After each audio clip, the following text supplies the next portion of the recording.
Hoy venimos a las oficinas de Sinope. Estamos con Pascual Martínez Ibáñez, socio fundador y además también CEO. 2 años en estas oficinas, nos comentabais, 5 desde que se fundó la sociedad. ¿Cómo fue? Porque esto no es un primer proyecto, luego lo veremos, sois dos fundadores, pero ya veníais con una trayectoria, un recorrido que os ha llevado a iniciar esto hace 5 años. Pues sí, nosotros acumulamos unos 25 años aproximadamente vinculados al mundo del desarrollo de producto y de servicios. Hemos pasado desde el ámbito universitario, profesores universitarios, hemos tenido etapas trabajando en los centros tecnológicos de la Comunidad Valenciana y al final todo eso te hace ir entrando en el planteamiento de los proyectos, en conocer las necesidades de los clientes y te permite dar soluciones. Nosotros somos una empresa que al final lo que hacemos es facilitar esa solución, bien porque la proponemos nosotros, bien porque viene el cliente con la idea y le ayudamos a desarrollarla. Y lo que no podemos tener aquí en nuestra infraestructura, aquí al lado tenemos el laboratorio y vamos desarrollando, pero lo que no tenemos aquí, pues lo que tenemos son acuerdos con universidades y con otros centros y nos apoyamos en ellos pues, para terminar de lanzar los productos. Entonces es importante el desarrollo tecnológico que hay en las universidades, es aplicable real a las empresas. Hay que trabajarlo, porque los intereses de la universidad no son los mismos que el de la empresa. Primero, las universidades están orientadas a una producción científica que no siempre son los mismos parámetros que tiene la empresa. Entonces, ¿qué nos pasa? Que nosotros hay cosas muy interesantes en la universidad, pero que tal y como se plantean hay que darles una vuelta, ¿vale? Hay que hacerlas viables comercialmente. El parámetro viabilidad en la ciencia o en la ciencia que puede hacer la universidad no siempre está presente. Entonces nosotros entramos en hacer eso viable también. Pero bueno, principalmente nosotros no tanto es que buscamos la ciencia que hacen ellos, que sí está y es interesante para algún cliente, pues perfecto, pero viene más motivada por la que nosotros generamos y en aquellos aspectos que no somos capaces porque no tenemos medios, sí nos apoyamos en ellos. Pero digamos que el cocido se hace aquí. Aunque nos falte alguna máquina para terminar de cocerlo, pero la idea se genera aquí con el cliente y se desarrolla aquí. Imagino que por parte de la universidad estarán encantados también de poder colaborar con empresas y extraer de las aulas o de los laboratorios algo que sea viable. Bueno, aquí de hecho nosotros en nuestro laboratorio tenemos al UMH. Tenemos al Departamento de Informática de la UMH, lo tenemos aquí con una instalación para desarrollar tecnología de defectos de forma no invasiva, es decir, encontramos defectos en materiales sin tener que romperlos. También tenemos al Departamento de Robótica, lo tenemos aquí vinculado con nosotros haciendo desarrollos para los clientes. Con la Universidad de Alicante tenemos acuerdos también en cuestiones de secado de materiales, para hacer hornos y hacer diferentes cuestiones relacionadas con el secado, bien secado de agua o bien secado de otros disolventes. Y así pues podríamos seguir un ratito. Hablábamos que sois 2 fundadores. ¿Cuándo Enrique y tú os conocéis? ¿Cómo iniciáis esa relación laboral? Pues nos conocemos yo creo que desde hace 20 años y bueno, hemos ido coincidiendo en diferentes etapas. En una bastante larga, durante 14 años los dos trabajamos para un centro tecnológico y ahí digamos que hicimos migas, nos entendimos bien y por circunstancias los dos dejamos el centro y en aquel momento pues decidimos por qué hacernos competencia pudiendo hacer las cosas, entendemos que mejor si estamos juntos y de ahí viene el estar juntos. Y nos entendemos y ahí funcionamos. ¿En qué momento de tu vida decidiste que este iba a ser tu camino, que la tecnología era tu futuro?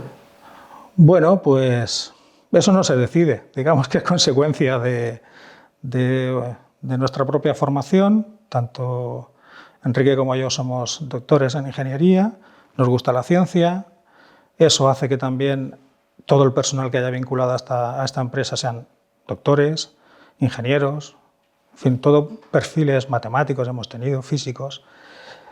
Tenemos ese perfil de gente inquieta, de gente que quiere desarrollar el producto. Y eso pues es como somos nosotros. Entonces la empresa no es más que reflejo del que la hace y el que la dirige. Y entonces ese colectivo, que se parece mucho a nosotros, hace que hagamos cosas muy variopintas y nos podamos meter en cuestiones que a lo mejor otros no se meterían.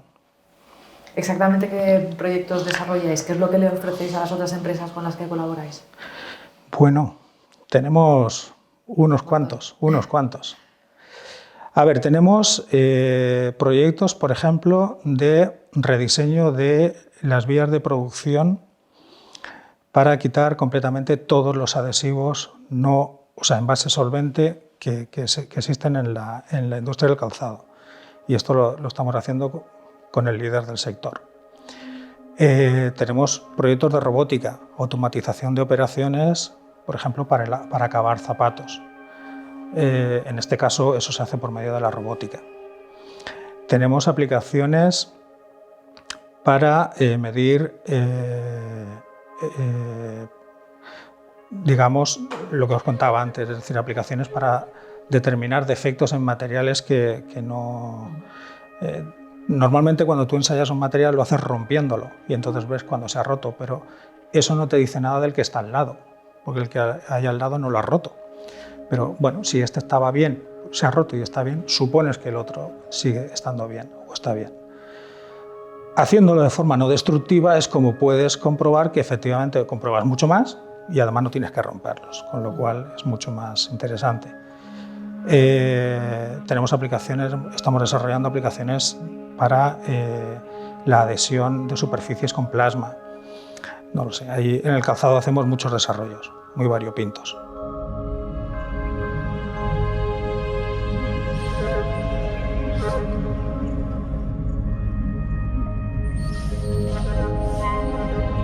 Aquí les voy a mostrar lo que estamos utilizando ahora, que es un tratamiento de plasma en donde se busca cambiar la superficie del material, modificar la superficie del material para poder tratarlos sin el uso de disolventes químicos.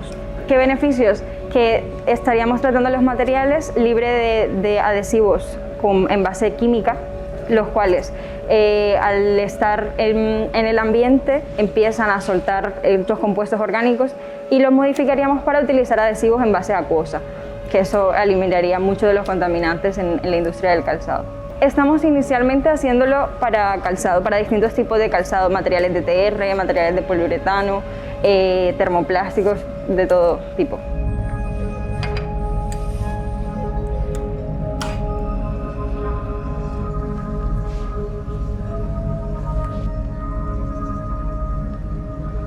Una vez se trata el material por medio del plasma, se retira y ya se aplica lo que es el adhesivo en base acuosa.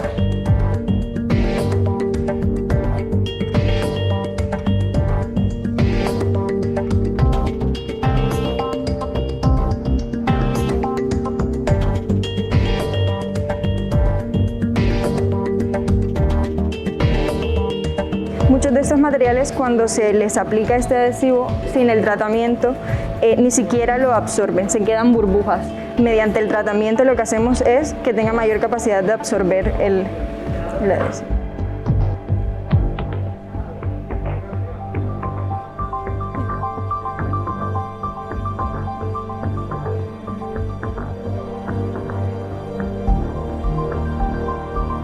Enrique Montiel, fundador de Sinope, cofundador con el compañero.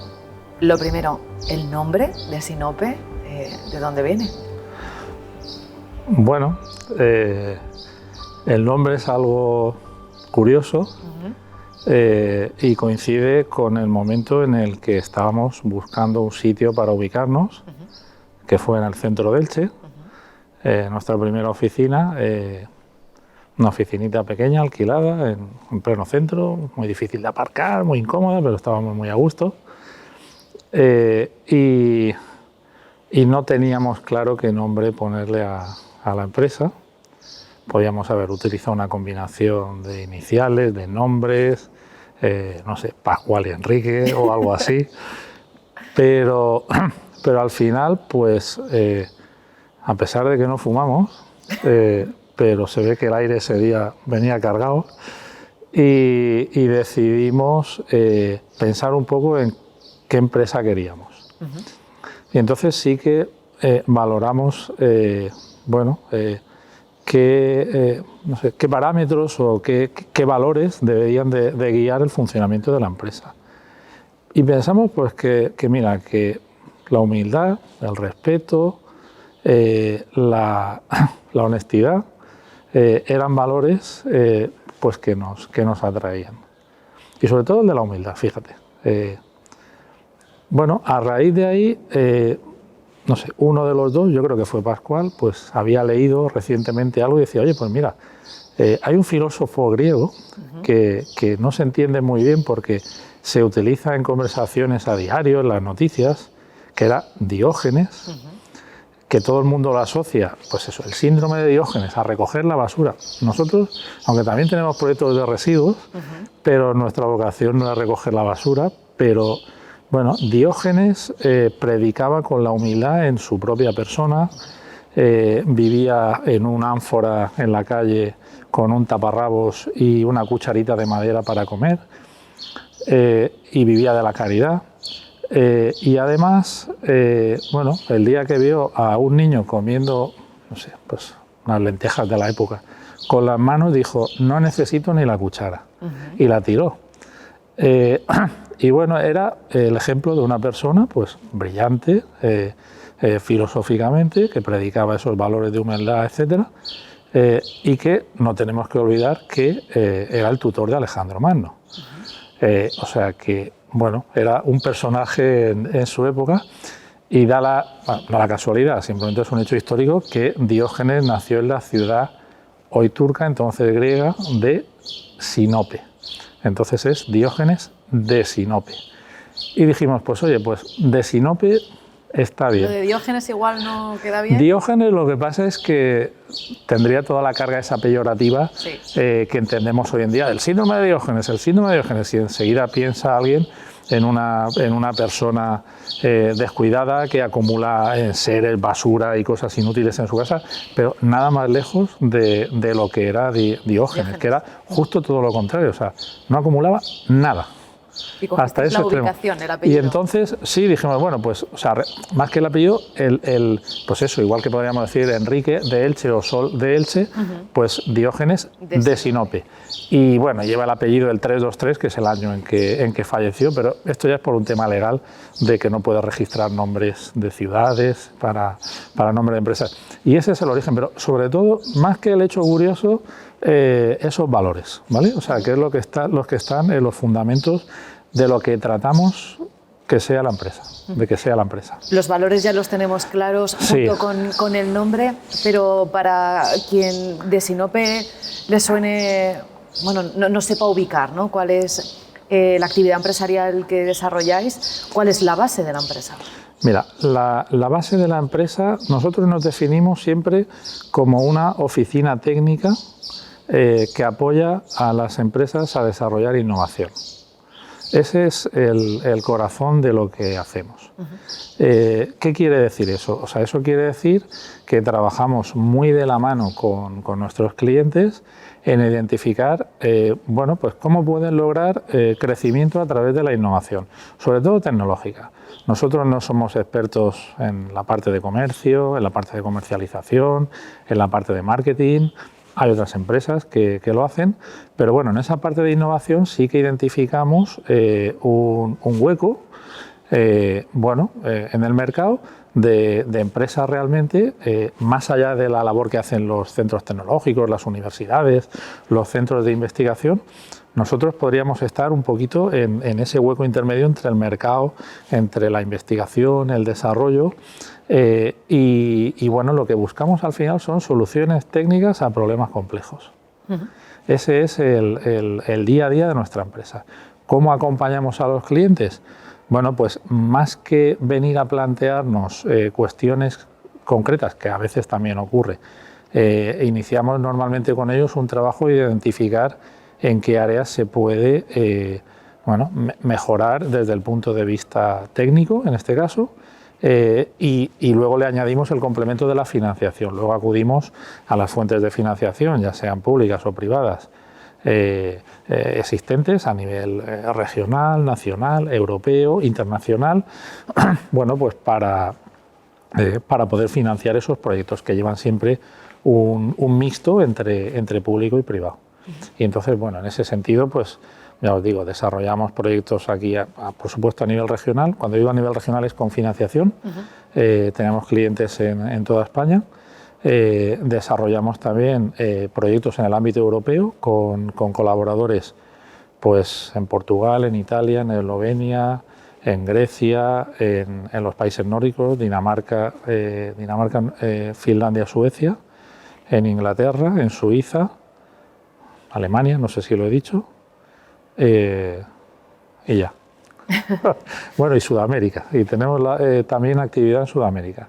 Ahora lleva 1 año y medio pues un poquito perjudicada por todo el tema de la pandemia, pero tenemos también una oficinita muy pequeña en Perú, en Lima, donde tenemos varios clientes. De hecho, con otra empresa que ha salido con la que habéis hecho un programa, con Eurofins, tenemos en marcha un proyecto en colaboración con una empresa peruana, bueno, en un marco de colaboración internacional.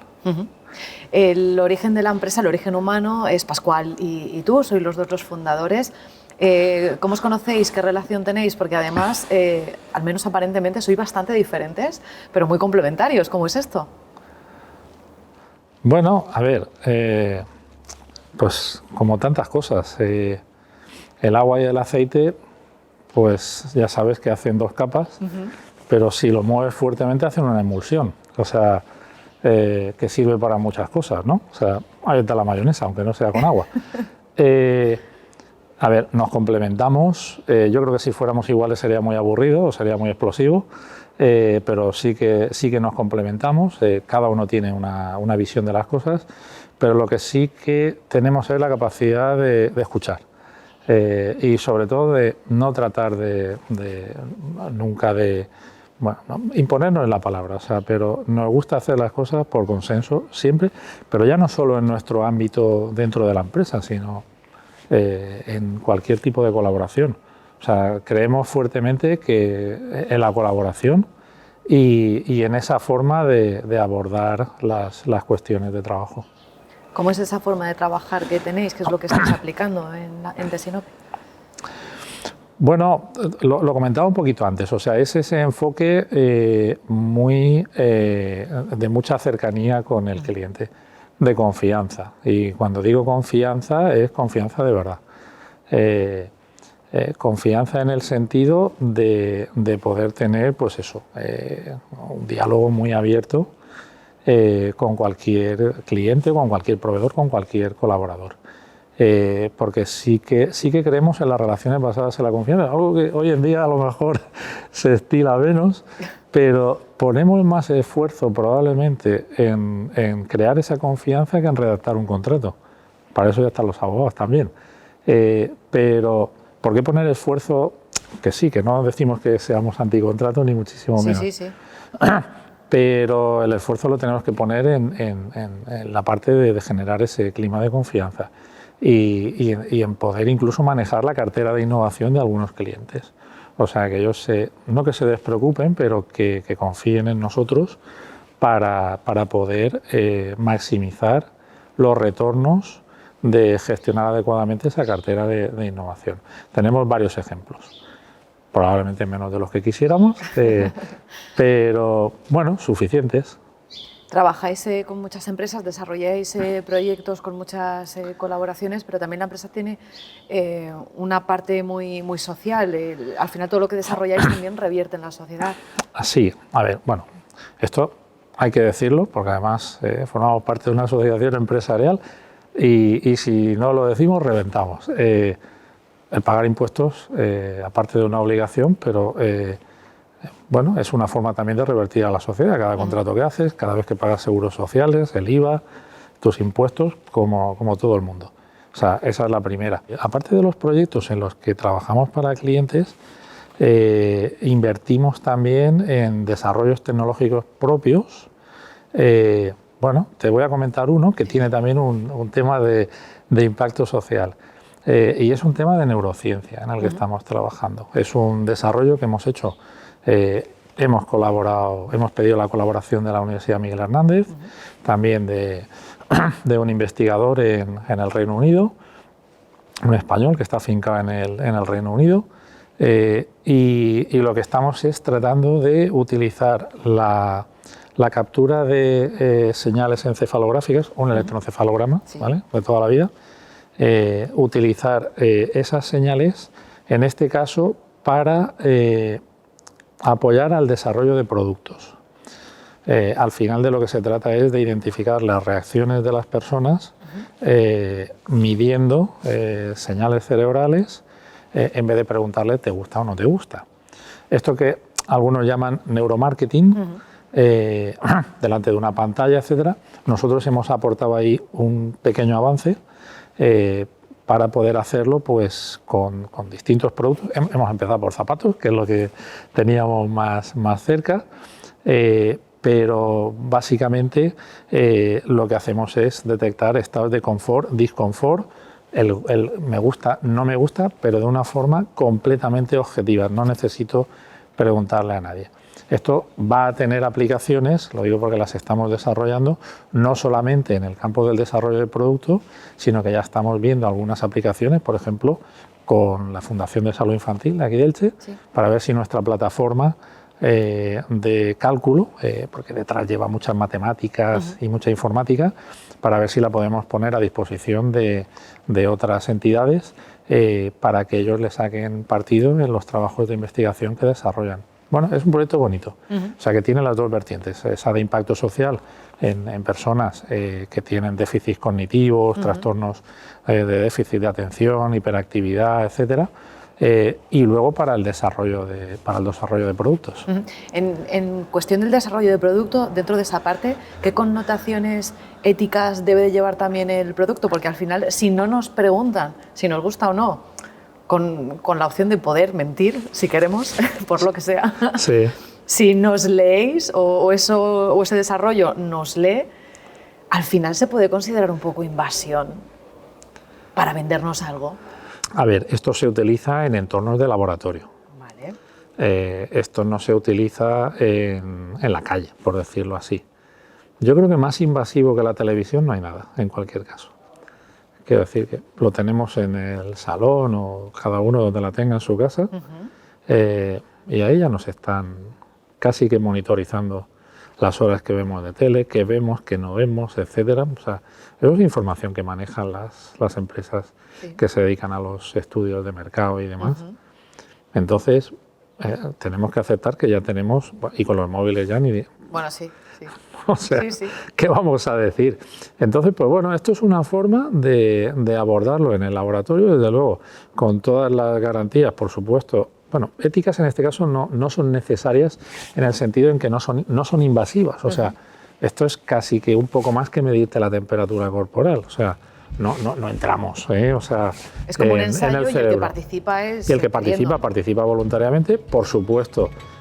Todo es anonimizado siempre, y bueno, y pues cuando hay por ejemplo un proyecto en el que es preciso acudir a un comité de ética de un hospital, de una universidad, de lo que sea, bueno, pues se acude para garantizar que lo que haces es con todas las garantías conforme a la legislación que aplica a ese tipo de estudios, de investigaciones. O sea que en ese sentido, bien siempre, o sea, con todas las garantías.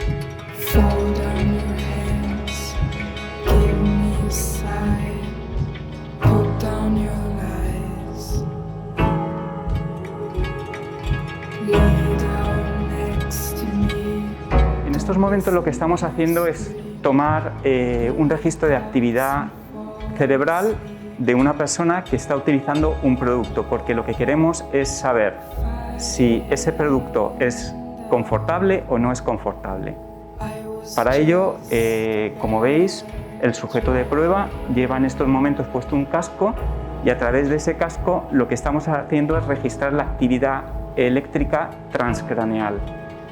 Esa actividad la registramos y nosotros trabajamos después con esos datos haciendo un análisis y decidiendo qué es lo que está ocurriendo en ese cerebro con este tipo concreto de zapato, para saber si es más cómodo o es menos cómodo, independientemente de que en un momento dado el sujeto nos diga una opinión u otra opinión.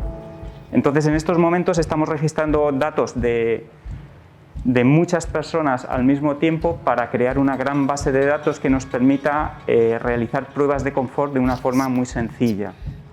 No solo de calzado, sino también se pueden hacer pruebas de confort de ropa, pruebas de confort de productos, incluso pruebas con alimentos, todo tipo de pruebas que tengan que ver con qué sensaciones estamos registrando en estos momentos. Depende de la cantidad de gente, efectivamente tenemos unos registros u otros. Como mínimo necesitamos el nivel mínimo, hemos hecho pruebas con grupos cada vez más reducidos para saber hasta dónde tenemos una significación estadística en esa señal.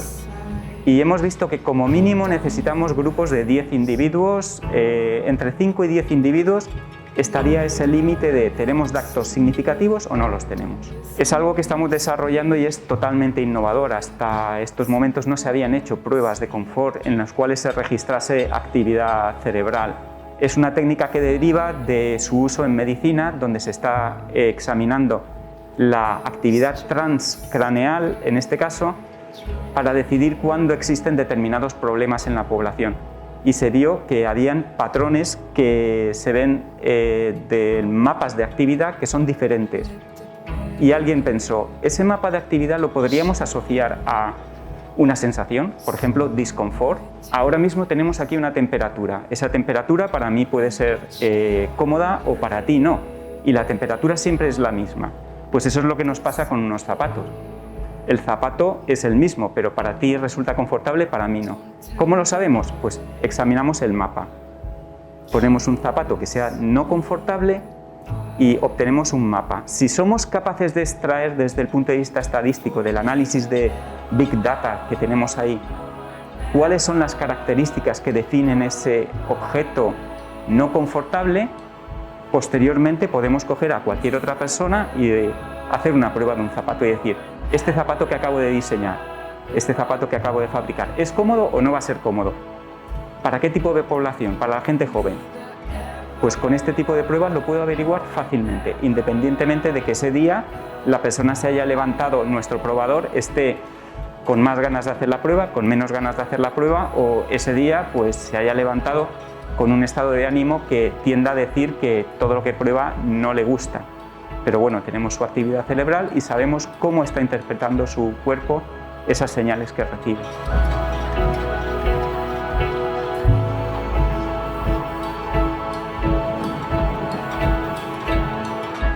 ¿Solo calzado? No. Hacemos calzado textil, mascarillas. En este año pues hemos hecho unos cuantos también, desde reutilizables, lavables, con diferentes agentes para mejorar el comportamiento. Hemos mejorado para un cliente el tema de la retención de la gota. En fin, tocamos varios sectores. ¿Qué habéis aprendido de la mascarilla este año? Pues además de que son incómodas, hemos aprendido que no sabíamos nada, todos, nosotros los primeros. Hemos aprendido que sabemos sin saber mucho y que nos queda tiempo para saber cómo funcionan y cuáles son las mejores opciones.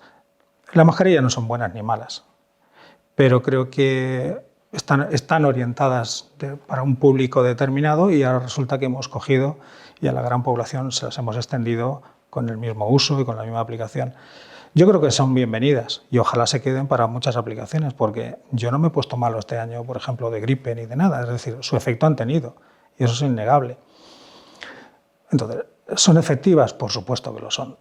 Por supuesto. ¿Que a lo mejor son el mejor diseño, las mejor orientadas para el uso que se le está dando? Bueno, pues ahí podríamos hablar. ¿Por qué? Porque también la mascarilla pasa una serie de filtros para poderse poner en el mercado. pero a lo mejor esos filtros no son exactamente los que tendrían que ser para el uso general. Pero bueno, esto es en fin, una opinión. Pero sí, hay mucho que hacer. Además, son polimateriales, ahora se están intentando hacer en monomaterial para poder reciclarlas. El problema de que generas cuando la tiras la mascarilla es que generas un artículo que va a la basura. Es curioso, la tiramos a la basura, pero realmente es un residuo peligroso, porque no sabes si está contaminado o no. Pero la gestión de eso resulta que termina en las basuras particulares de casa. Y eso en el vertedero.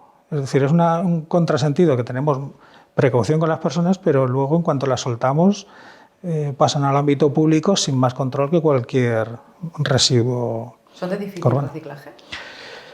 En principio son de difícil reciclaje porque ocurren dos cosas. Cuando llega una planta de tratamiento, los trabajadores, ¿cómo saben que esas mascarillas están contaminadas o no? Entonces, eso implica una serie de protecciones adicionales para los propios trabajadores que están en los centros de transferencia. Esto en cuanto a las mascarillas, que nos hemos quedado ahí, pero de los ejemplos también que nos ponías de las aplicaciones o las empresas con las que trabajáis, hay mucho en el sector calzado. ¿Se ha avanzado mucho en estos últimos años, al menos en los 5 en los que Desinope está en activo en el mundo del calzado con base tecnológica? Bueno, yo creo que el principal cambio que ha habido en el sector, y no solo motivado por el efecto de la pandemia, es la venta online. Esa es la gran estrella de la revolución del sector. Para mí lo que más ha evolucionado ha sido el modelo de comercialización. Y eso que a nosotros nos queda bastante, ¿vale? Quiero decir, el mundo anglosajón nos lleva mucha ventaja en la venta online, ya no solo por el hecho de ser el mundo anglosajón y su casuística, sino porque el consumidor está mucho más acostumbrado a comprar online, tiene menos condicionantes a la hora de darle al botón y pagar con una tarjeta, tienen, en fin, otra forma de actuar. Respecto a los procesos productivos, pues no es que hayan evolucionado radicalmente, se han tecnificado, pero sí van apareciendo otras iniciativas.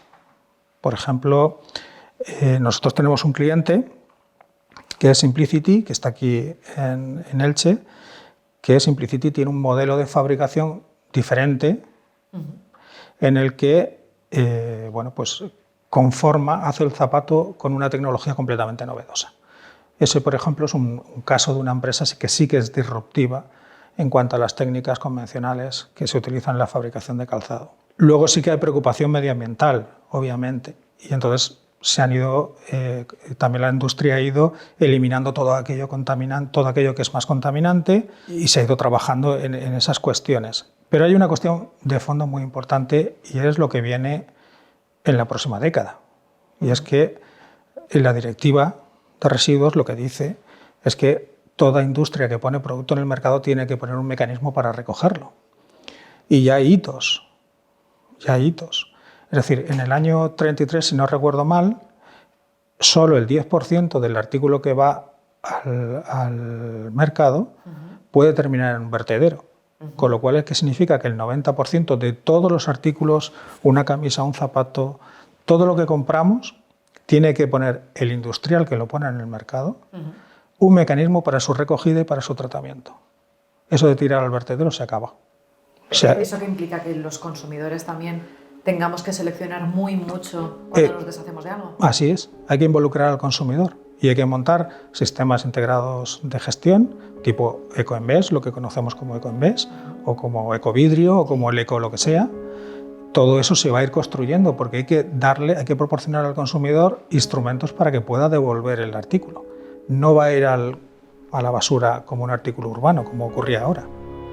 Eso se tiene que acabar. Y además es que los vertederos, la tonelada se va a multiplicar por 4. De hecho, ya está creciendo el precio del vertido.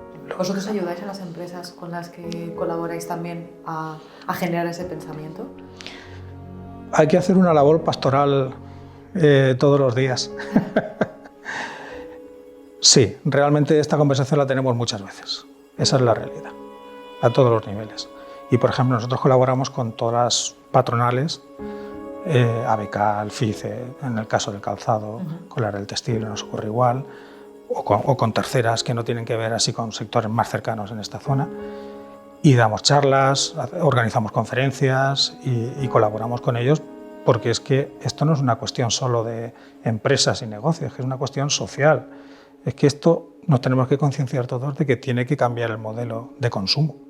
Dentro de todos los proyectos que desarrolláis, con todas las empresas con las que colaboráis, ¿hay algún ámbito, hay algo que sea desarrollable, que todavía no estéis y que queráis andar por ahí?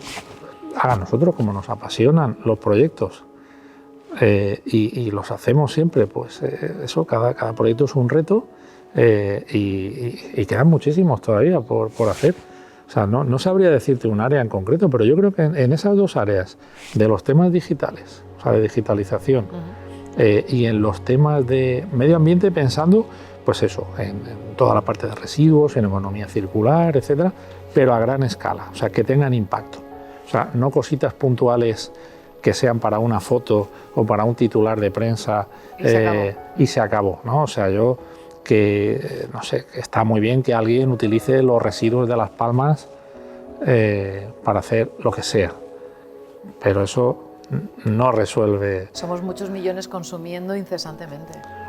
No, o sea, hay cosas de verdad por abordar y en todo ese campo, y además es que da la casualidad de que es uno de los campos ahora que nos están diciendo desde Europa que tenemos una oportunidad de desarrollo y que va a haber también fondos y tal y demás. Entonces, pues bueno, o sea, pues creo que sí, que hay que evolucionar, pero sin perder de vista en el entorno en el que estamos. Después de haber entendido la empresa, de haber hablado con vosotros de los proyectos, para finalizar, son 5 años, lleváis 5 años como de Sinope, tampoco es tanto, es muy poquito, sí. Pero hacéis muchas cosas muy grandes en otros países. ¿Estáis satisfechos con la evolución de la empresa durante estos 5 añitos? Sí, completamente. Porque, mira, nuestra vocación no es ser grandísimos, o sea, estamos más pensando probablemente en iniciar nuevas actividades en colaboración con otros socios y en ir, bueno, pues eso, fundando otras empresas en las que podamos participar de una manera u otra, pues en el ámbito del calzado, pero con connotaciones muy peculiares. De hecho, tenemos ahí una actividad que vino por la parte tecnológica hace 3 años, también a raíz de unos desarrollos y bueno, que está funcionando bastante bien. O en el ámbito de los residuos, o en el ámbito, como te decía, de la neurociencia, esto es incipiente todavía, o en el ámbito de la robótica aplicada al campo. Acabamos de fundar una empresa también con otros socios para aplicaciones avanzadas de robótica en el campo, donde queda muchísimo por hacer, muchísimo por hacer. Entonces, han sido 5 años intensos, bueno, y los que vienen, pues que prevemos que sean más intensos todavía, o sea que... Pero también pasa una cosa, y es que, o sea, tú fíjate, o sea, la formación nuestra es en la parte de ingeniería química. Yo comencé trabajando en la industria cerámica, después en la zona de Castellón. Después, por circunstancias personales, me volví aquí a Elche, donde nací, y he estado vinculado al tema de servicios en el calzado durante mucho tiempo. Pero no solamente en el calzado, sino que hemos tocado también temas de salud en la parte de tecnología, temas de polímeros, temas de residuos, temas de energía. Bueno, hemos tenido, yo creo que la suerte de haber tenido una formación, la básica y luego a lo largo de la carrera profesional, que nos ha permitido poder entrar en campos diferentes, que al final es lo que te da una formación universitaria, la capacidad de aprender otras cosas. Y yo creo que lo hemos aprovechado en ese sentido, o sea, de ir abriendo nuevos campos y sobre todo de rodearnos también de colaboradores en distintos, ya tengo otras empresas, asociaciones empresariales, universidades, la de Elche, la de Alicante, la Politécnica de Valencia, la Politécnica de Madrid, o sea, bueno, no sé, muchas. Donde tenemos amigos. O sea, yo, oye, ¿y conoces a alguien? Sí, tengo un amigo que... O sea, es que tengo un amigo, o sea, como si es en Manchester, o como si es en Berlín, o como si es en Göteborg o en Estocolmo. O sea, es gente con la que trabajamos muy a gusto, y entonces pues así es más fácil hacerlo todo, y bueno, y siempre y cuando la parte, digamos, monetaria pues permite hacerlo, ¿vale? O sea, permite hacerlo. Porque luego, en la práctica, pues como lo de Diógenes, pues tampoco hace falta tanto, ¿no? O sea... Pues Enrique Montiel, muchísimas gracias por habernos dejado entrar en la empresa, a Pascual y a ti, por supuesto, y por habernos contado vuestra historia. Muy bien, gracias. Y que los próximos 5 sean mucho mejores.